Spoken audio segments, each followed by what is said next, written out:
Percobaan kali ini adalah faktor yang mempengaruhi pertumbuhan mikroba. Nah, faktor-faktor ini menurut Tamam yaitu pertumbuhan mikroba itu dipengaruhi oleh beberapa faktor, yaitu faktor fisik, kimia, dan biologi. Faktor fisik diantaranya adalah suhu, pH, dan oksigen. Faktor kimia diantaranya adalah desinfektan dan antiseptik. Yang terakhir, faktor biologi merupakan mikroba yang dapat menghambat pertumbuhan bakteri. Bisa juga seperti bakteri antagonis. Menurut Abrar, tahun 2013, hubungan suhu dengan pertumbuhan mikroba itu dibagi menjadi 3, yaitu mikrofil yang tumbuh pada suhu 0-20 derajat, mesofil yang tumbuh pada 25-40 derajat, dan termofil yang tumbuh pada suhu lebih dari 50 derajat Celcius. Hubungan pH dengan pertumbuhan mikroba dibagi menjadi 3, yaitu asidofil yang tumbuh pada suasana asam, mesofil yang tumbuh pada suasana netral, dan alkalofil yang tumbuh pada suasana basa. Dan hubungan oksigen dengan pertumbuhan mikroba dibagi menjadi 2, yaitu anaerob dan aerob, atau yang membutuhkan oksigen dan yang tidak membutuhkan oksigen. Oleh karena itu, pada percobaan kali ini akan dilihat apakah faktor-faktor yang sudah disebutkan akan mempengaruhi pertumbuhan mikroba. Hipotesis yang kami berikan, yang pertama yaitu pH dapat mempengaruhi pertumbuhan beberapa jenis mikroba dengan menghambat aktivitas mikroba. Kemudian hipotesis kedua yaitu suhu dapat mempengaruhi pertumbuhan beberapa jenis mikroba. Lalu hipotesis terakhir yaitu kadar oksigen dapat mempengaruhi pertumbuhan beberapa jenis mikroba karena berkaitan dengan proses respirasi pembentukan ATP. Kemudian cara kerja pada percobaan kali ini, pada pengaruh pH, yang pertama diinokulasikan kultur Escherichia coli, Bacillus megatherium, Bacillus lysaniformis, dan Pseudomonas aeruginosa pada medium enamik. Kemudian diukur optical density awal pada panjang gelombang 600 nanometer. Lalu diinkubasi pada suhu kamar dan terus dikocok selama 24 dan 48 jam. Terakhir, diukur optical density pada panjang gelombang 600 nanometer saat pengamatan 24 jam dan 48 jam. Kemudian pada pengaruh suhu, yang pertama, diinokulasikan kultur Escherichia coli, Bacillus megatherium, Bacillus lysaniformis, dan Pseudomonas aeruginosa pada medium enamiring. Kemudian diinkubasi pada suhu 4 derajat Celcius, suhu kamar, serta 55 derajat Celcius selama 24 jam dan 48 jam. Kemudian pada pengaruh oksigen, yang pertama, diinokulasikan kultur Escherichia coli, Bacillus megatherium, Bacillus lysaniformis, dan Pseudomonas aeruginosa pada medium enamiring.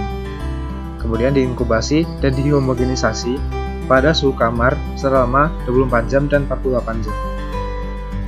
Hasil pengamatan uji pengaruh oksigen terhadap pertumbuhan mikroba.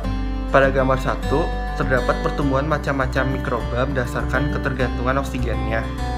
Pada gambar 2, terdapat kultur Desulfomonas tigra dengan yang ditumbuhkan di medium BHIA. Kemudian pada gambar ketiga ada kultur Desulfomonas tigra yang ditumbuhkan pada medium BHIA yang telah diinkubasi selama sekitar 24-48 jam. Kemudian setelah diamati, kultur tersebut tidak tumbuh. Selanjutnya ada hasil pengamatan uji pengaruh suhu terhadap pertumbuhan mikroba. Pada gambar 4 terdapat kultur Bacillus megatherium yang ditumbuhkan pada suhu 56 derajat Celcius. Setelah diamati, kultur tumbuh dan tampak berwarna putih.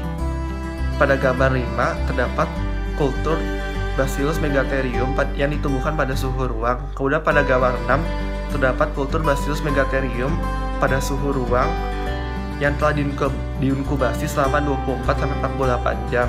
Setelah diamati, kultur tersebut tumbuh tapi tidak tampak jelas dan berwarna putih. Kemudian gambar ke-7 terdapat kultur Bacillus megatherium yang ditumbuhkan pada suhu 4 derajat Celcius dan gambar ke-8 yang telah diinkubasi selama 24-48 jam. Setelah diamati, kultur tersebut tidak tumbuh, dan pada gambar ke-9 ada kurva pertumbuhan mikroba berdasarkan suhu. Nama saya Devi Astriana, 1141804. Saya akan menjelaskan mengenai pengaruh pH terhadap bakteri.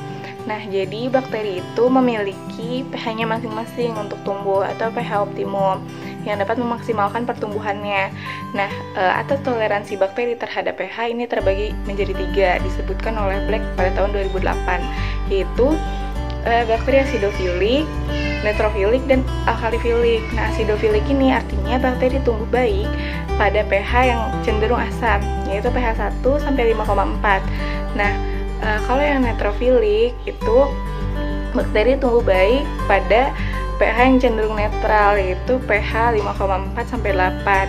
Nah, yang terakhir adalah alkalifilik, yaitu bakteri tumbuh baik pada pH 7 sampai 11,5. Nah, efek dari pH ini dapat mempengaruhi pertumbuhan dari bakteri itu. Misalnya, jika pH terlalu asam pada suatu bakteri, maka enzim pada bakteri tersebut akan terdenaturasi. Nah, karena denaturasi enzim ini menyebabkan bakteri tidak bisa memaksimalkan metabolismenya, sehingga pertumbuhannya menjadi terhambat. Oleh karena itu, pH yang sesuai akan memaksimalkan pertumbuhan dari bakteri, namun pH yang tidak sesuai akan menghambat pertumbuhan dari bakteri itu sendiri. Menurut Ratnasari 2014, bakteri dibagi menjadi 4 macam berdasarkan suhu di mana dia dapat tumbuh dengan baik. Yang pertama adalah bakteri spikofilik. Bakteri ini dapat tumbuh baik pada rentang suhu 15 sampai 20 derajat Celcius. Nah, contoh dari bakteri spikofilik ini adalah Bacillus cereus dan Artobacter globiformis. Nah, yang kedua adalah bakteri mesofilik.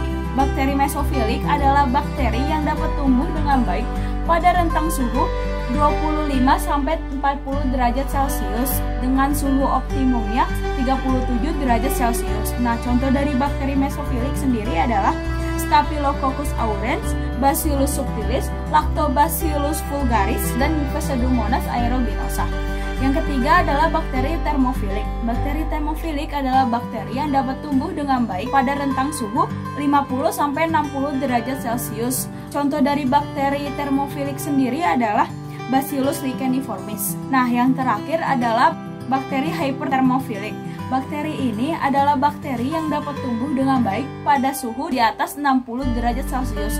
Contoh dari bakteri hypertermofilik sendiri adalah Sulfolobus acidocaldarius dan Pyrolobus fumari. Pengaruh oksigen terhadap pertumbuhan mikroba adalah oksigen akan berpengaruh besar terhadap respirasi untuk pembentukan ATP bagi mikroba, khususnya sebagai akseptor elektron terakhir dari sitokrom A pada proses transfer elektron. Menurut Sari dan Prayudaningsih tahun 2017, bakteri dapat digolongkan berdasarkan ketergantungan oksigennya. Yang pertama adalah bakteri anaerob obligat, yaitu dia hanya menggunakan oksigen sebagai akseptor elektron untuk pembentukan energi atau ATP. Kemudian yang kedua ada bakteri mikroaerofil, yaitu dia dapat tumbuh dalam lingkungan dan konsentrasi oksigennya rendah. Kemudian yang ketiga ada bakteri anaerob obligat, yaitu dia tidak menggunakan oksigen dalam proses metabolismenya. Bakteri anaerob melakukan proses fermentasi dari hasil produk glikolisis, yaitu asam pirufat, kemudian dipecah menjadi bahan-bahan organik. Kemudian bahan organik akan diubah kembali menjadi asam-asam organik,